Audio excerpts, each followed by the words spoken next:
Check out FlipsideGaming.com for all your gaming needs. Use the promo code HEROES to save 10% on all orders over $10.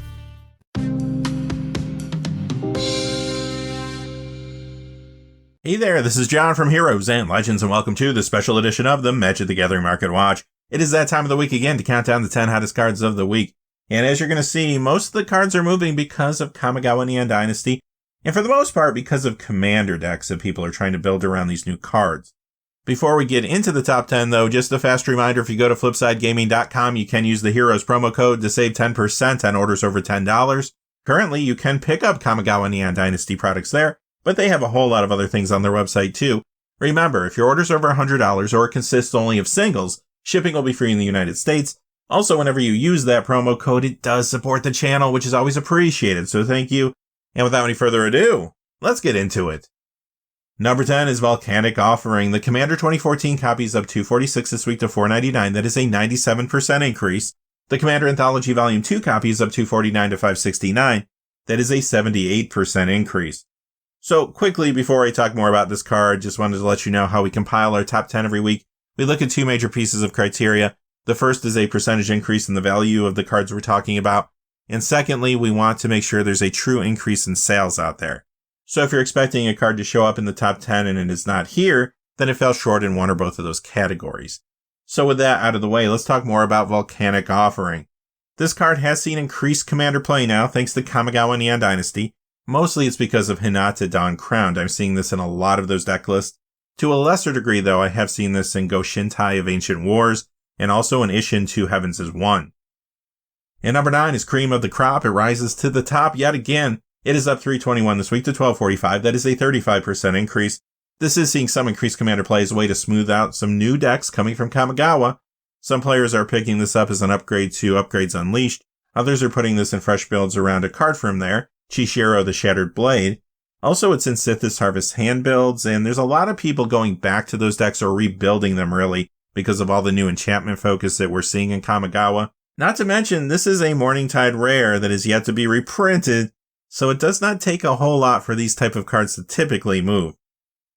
Number 8 is Tower of the Magistrate. It goes up 383 this week to $14.99. That is a 34% increase. Now, this has always seen a little commander play, but now I am seeing this in some early deck lists around one of the new cards, Lightpaw's Emperor's Voice. I do think this is moving more, though, because of Legacy. It has been showing up more this week in some Legacy builds. We'll have to see if that continues. Also, this is another older card that's yet to be reprinted, and those have been hot recently, too. Number 7 is Hallowed Haunting. The Innistrad Crimson Vow copy is up 281 this week to $965. That is a 41% increase. The Innistrad Double Feature copy is up 398 to $1409. That is a 39% increase. So first and foremost, this is seeing standard play and some new enchantment builds. I've seen this in Selesnya, Naya, as well as the 4-color variety. Sees commander play too, though. This is in Sithis Harvest Hand, Go Shintai of Life's Origin, Lightpaws again, and Setsuki the Living Lore. Number 6 is Retether. This is up 402 this week to $1273. That is a 46% increase. And you guessed it, this is seeing increased commander play in Lightpaw's Emperor's Voice decks, sometimes in some Sithis decks too. Number 5, Fervent Charge. We've seen a lot of this card recently. This is up 472 this week to $2550. That is a 23% increase.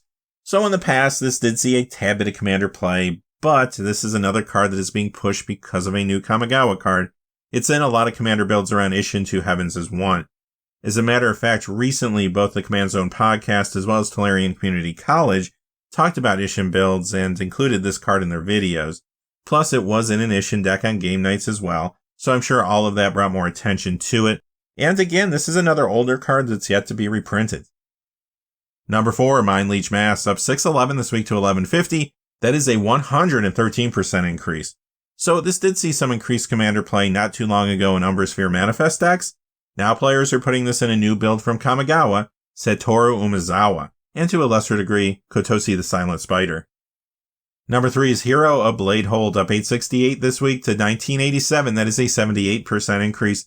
This typically, again, has seen a little commander play in the past, but it's getting more now because it's in those Isshin 2 Heavens is One commander decks. And like Fervent Charge, this card is also in all those videos that I mentioned earlier. Again, could have brought some attention to it. Number 2 is Blightsteel Colossus. The Double Masters copy is up 1467 to 7250. That is a 25% increase. The Mirrored and Besieged copy is up 1907 to 7820. That is a 32% increase.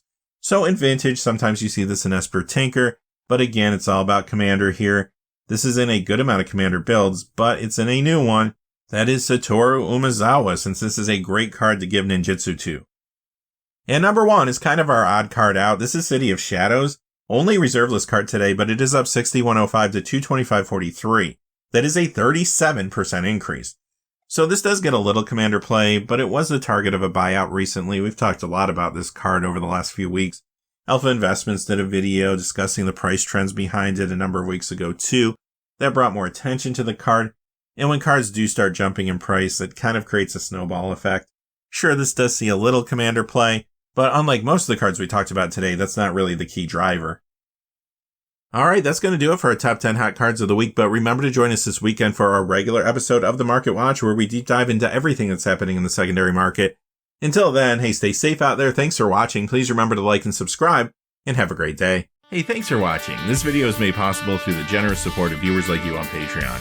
Check out the description below for links to our Patreon page, as well as our Amazon affiliate store, where a small percentage of all sales will also help support the channel.